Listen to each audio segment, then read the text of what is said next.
بسم اللہ الرحمن الرحیم۔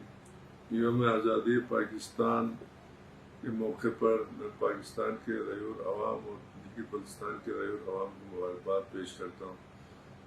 لا الہ الا اللہ محمد رسول اللہ کلمہ کے نام پر جو پاکستان آزاد ہوا تھا اور ہمیں بھی موقع فراہم ہوا کہ ہم لا الہ الا اللہ کے لبیک کر کے پاکستان میں شامل ہو سکے، تو ہمارا گلگت بلتستان کے عوام نے بھی اسی جذبے کے ساتھ پاکستان میں شامل ہوا۔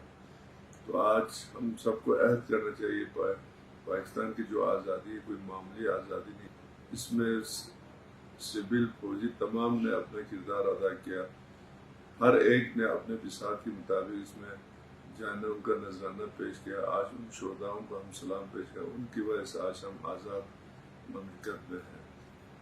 صحیح معنوں میں آزادی کا ان لوگوں کو پتہ چلتا جب وہ پہلے ہندوستان میں تھے، وہاں مسلمانوں کے ساتھ جو ظلم و زیادتی کرتا تھا، لیکن قائد اعظم اور ان کی ٹیم نے جس جذبے کے ساتھ مسلم ریاست بنا کے جو پاکستان کے نام سے جو ہوا، یہ ہمارے لیے قابل قدر ہے، اور یہی وجہ ہے کہ ہم آج ایک مسلم ممالک میں شامل ہے، اور اس دن کو شان طریقے سے ہمیں منانا چاہیے، ہر ایک کو منانا چاہیے۔ اس سلسلے میں میرا یہ پیغام ہے کہ ہم سب کو پہلے مسلمان پھر پاکستانی بنے، پھر اس کے بعد گلگت بلتستان۔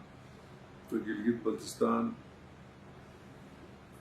آج اللہ کے فضل کرم سے ایک صوبے کی شکل اختیار کیا ہے، اور ہم جس طرح پاکستان کے دوسرے صوبے یوم آزادی مناتے ہیں، ہم بھی بڑھ چڑھ کے اس یوم آزادی کو شان طریقے سے منائیں گے۔ پاکستان پائندہ باد، پاک فوج زندہ باد۔